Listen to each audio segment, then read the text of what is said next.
पा रही है, इसलिए वो चले गए हैं, नात सुनने आ जाएंगे। कोई ज़रूरी नहीं है, ज़रूरत के तहत भी जा रहे होंगे, हमें कोई टेंशन नहीं है। लोग बैठे हुए हैं, अल्लाह ताला ने एक आदमी को अमल का जज्बा दे दिया, सारा जलसा कामयाब हो जाएगा। बहुत खुशी हुई। अल्लामा मुफ्ती हसन रजा साहब क़िबला ने बताया, जब कमेटी के नौजवानों ने मुझसे कांटेक्ट किया कि हजरत हम जलसा करेंगे, सदारत आप कर दें, उन्होंने फरमाया कि करूंगा सदारत, लेकिन मेरी शर्त है। शर्त यह है कि तुम लोग पहले वादा करो, इरादा करो कि तुम लोग नमाज पढ़ोगे हमेशा, तब मैं तुम्हारे जलसे की सदारत करूंगा। सुभान अल्लाह, जरा जोर से बोले सुभान अल्लाह।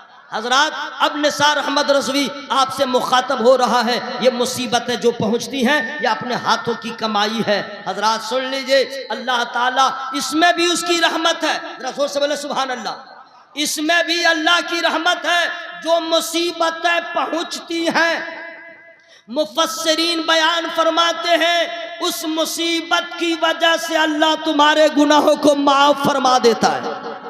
यानी मुसीबत पहुंची और तुमने सब्र कर लिया, अल्लाह तुम्हारे गुनाहों को माफ फरमा देता है। कितना बड़ा करीम है। आज लोग रोटी रोजी की बात करते हैं, तो सुन लो मेरे भाई, जुल्म तो अभी हम लोग अपनी तरफ से कर रहे हैं। जरा पलट के जाइए, औरत है वो भी जुल्म करती है, अपने ऊपर जुल्म करती है। बच्चियां हैं वो भी अपने ऊपर जुल्म करती हैं। जिनकी उम्र 10 साल हो गई, पिटाई करके माँ बाप को जरूरत है नमाज की दावत दे। मियाँ बीवी का मसला है, अपने शौहर को चाहिए कि बीवी के साथ सख्ती करे, मोहब्बत करे, उसे नमाज की दावत दे। जो औरत नमाज नहीं पढ़ती है, उसने अपने ऊपर जुल्म किया। जिसने शौहर के साथ बदतमीजी किया, उसने अपने ऊपर जुल्म किया। जिसने शौहर से बराबरी किया, उसने अपने ऊपर जुल्म किया। जिसने शौहर को जलील किया, उसने अपने ऊपर जुल्म किया है। जिसने शौहर को नाराज किया, उसने अपने ऊपर जुल्म किया। औरत कुरान नहीं पढ़ती है, उसने अपने ऊपर जुल्म किया है। लोग कहते हैं फलां ने जुल्म किया, अरे सबसे बड़ा जुल्म है नमाज को छोड़ देना।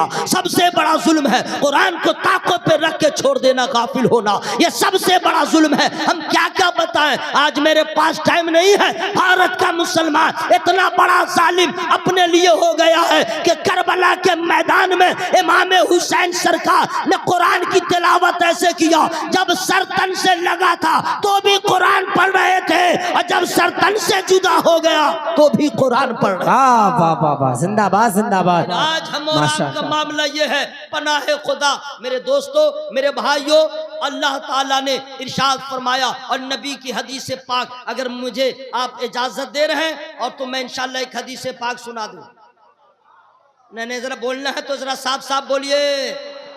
मैं आपको बांध के नहीं रख रहा हूं, बिल्कुल नन स्टॉप में बोल रहा हूं, समझ रहे हैं? ठीक है। और अल्लाह का फजल, लोग सुन भी रहे हैं, आरिफ भाई सुन भी रहे हैं। जी हाँ, ये मेरा कमाल नहीं है, ये अल्लाह की रहमत का कमाल है।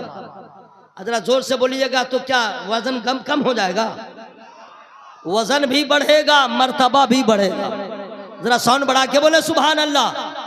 सुनिए सुनिए, लोग कहते हैं कि हजरत मेरी रोटी रोजी में बरकत नहीं है, बहुत परेशान हूं, दुकान नहीं चल रही है, कारोबार नहीं चल रहा है, लगता है कि सारा कारोबार छोड़ करके मैं चनाचूर बेचना चालू कर दूं, बहुत हालत खराब हो गई है। लेकिन आपने कभी आलिम से पूछा नहीं कि हजरत ये परेशानी आई क्यों है? ना भाई, आई क्यों?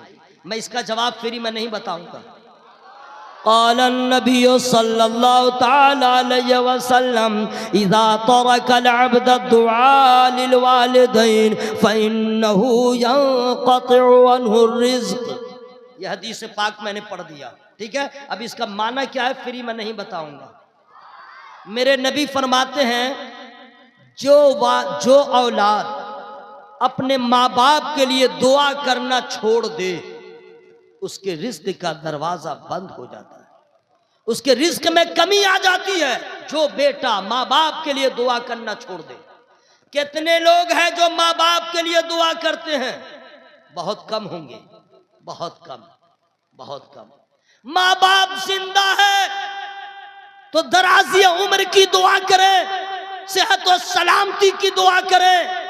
माँ बाप इंतकाल हो गए हैं, उनके मगफिरत की दुआ करें।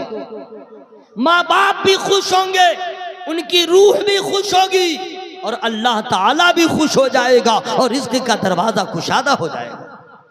सुनिए, जिस हट धर्मी के साथ हम और आप मस्जिदों को वीरान करके रखे हुए हैं, अपने नफ्स की गुलामी कर रहे हैं। याद रखिएगा, कभी आप उलमा से पूछ लीजिए कि हुजूर जन्नत के बारे में सुनते हैं तो लगता है अभी मर जाए और कल हश्र में उठा लिया जाए, परसों हिसाब हो जाए और फौरन जन्नत में दाखिल हो जाए।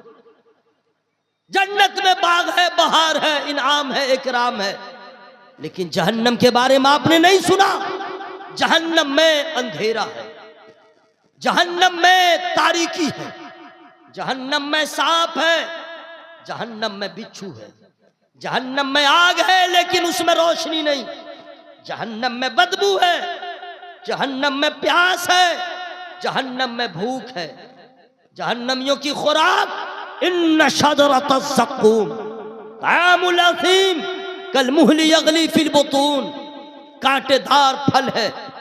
जहन्नमी जब खाएंगे तो हलक में फंसेगा, पानी मांगेगा, इतना खौलता हुआ पानी जहन्नमियों को दिया जाएगा कि वो पानी जिधर से गुजरेगा तड़ियों को गलाता चला जाएगा। लेकिन प्यास की शिद्दत होगी, गर्म पानी भी पिएगा। अजाब होगा, अतड़ी जलेगी, बह जाएगी, फिर नहीं तैयार, फिर अजाब दिया जाएगा। जहन्नम में इस कदर बदबू है, गौर से सुनिएगा। सरकार फरमाते हैं किसी जहन्नमी को दुनिया के किसी कोने में जमीन पे उतार दिया जाए तो उसकी बदबू से पूरी दुनिया के लोग बेहोश हो जाएंगे। यह है जहन्नम की बदबू।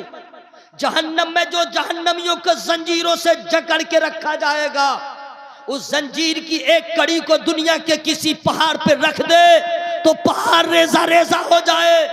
अब उस एक कड़ी का यह हाल है, उस जंजीर का हाल क्या होगा जिसमें जहन्नमियों को डाला जाएगा। हजरात, जहन्नम में जिसको सबसे हल्का अजाब होगा, उस अजाब के बारे में सुन लें। आग की जूती पहनाई जाएगी। हजरात, आज प्लास्टिक की जूता की चप्पल और प्लास्टिक का जूता अगर पहन ले तो डॉक्टर कहता है मत पहनो, प्लास्टिक का जूता मत पहनो, तलवे का लहर दिमाग पे जाता है। हजरात, आग का जूता होगा और आपको पहनना होगा। है कोई हमारे में से, चाहे मैं रहूं चाहे आप, हम लोग सब एक है कोई ऐसा आदमी जो 15 मिनट नहीं 1 मिनट आग का अंगार अपने हाथ की हथेली पे रख ले? हम में से कोई नहीं है कोई ऐसा जो चूल्हे पे पानी को इतना खौला दे 1 किलो पानी को जलाते जलाते आधा किलो बना ले और जरा उसको पी ले? नहीं है। अरे उसके भाप से हमारा चेहरा झुलस जाएगा। हमने कभी एहसास नहीं किया जहन्नम में अजाब कैसा है, हमने कभी महसूस नहीं किया जहन्नम में सख्ती कितनी है। हम तो दुनिया की रंगीनियों में खो गए, तकरीर भी वही लच्छेदार सुनने के आदी हो गए, नात भी वही जो चिल्ला चिल्ली हो तो सुनने के आदी हो गए। हम तो नफ्स के गुलाम हो गए। हमें और आपको क्या खबर जहन्नम क्या चीज है। मेरे दोस्त, मेरे नबी ने हमेशा एक दुआ किया, अल्लाहुम्मा रब्बना आतिना फिद दुनिया हसनतन व फिल आखिरति हसनतन व किना अज़ाबन नार। हमेशा नबी ने अज़ाब जहन्नम से पनाह मांगा है और हमें तलकीन किया है, ऐ लोगों जहन्नम से पनाह मांगो। जहन्नम को तुमने समझा नहीं है, जहन्नम को जानो क्या चीज है। जहन्नम में वही लोग जाएंगे जिससे अल्लाह नाराज होगा, जिससे नबी नाराज होंगे, जिससे माँ बाप नाराज होंगे। जहन्नम में वही लोग जाएंगे जो शराब, मुसलमान होकर शराब पीता रहा, तौबा न किया। वही मुसलमान जहन्नम में जाएगा जो हराम का काम करता रहा, बगैर तौबा किए मर गया। माँ बाप को रुलाता रहा, बगैर तौबा किए मर गया। जमीन को गसब किया, बगैर तौबा किए मर गया।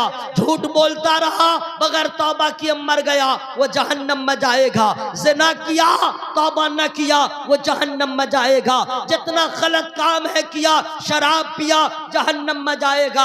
आज मुसलमान के बच्चे शराब पीते हैं, उन्हें कुछ एहसास नहीं। मेरे भाइयों, शराब पीने वाला अगर कोई है तो अपने, उससे मैं कह रहा हूं, अगर तुम्हें शराब पीने की इतनी बुरी लत लगी हुई है तो चलो तुम पूर्णिया में सदर अस्पताल होगा, वहां पे जो ओपीटी है जहां ऑपरेशन होता है वहां पे चले जाओ, और किसी को बहुत बड़ा जख्म हो और उसमें रीम रीम पीप भरा हो और डॉक्टर ऑपरेशन करे, आधा किलो उससे रीम पीप निकल जाए और इसे किसी बर्तन में ले लो और उसके बाद शराबी को कहा जाए इसे पी लो, वो कभी नहीं पिएगा। तुम्हारे बेटे के जख्म का पीप है पी लो, नहीं पिएगा। तुम्हारी बीवी के जख्म का पीप है पी लो, वो नहीं पिएगा। शराबी को इतनी नफरत है, लेकिन अल्लाह ताला जब शराबी से नाराज होता है तो जहन्नम में ऐसा शराबी के लिए इंतजाम करता है। नबी फरमा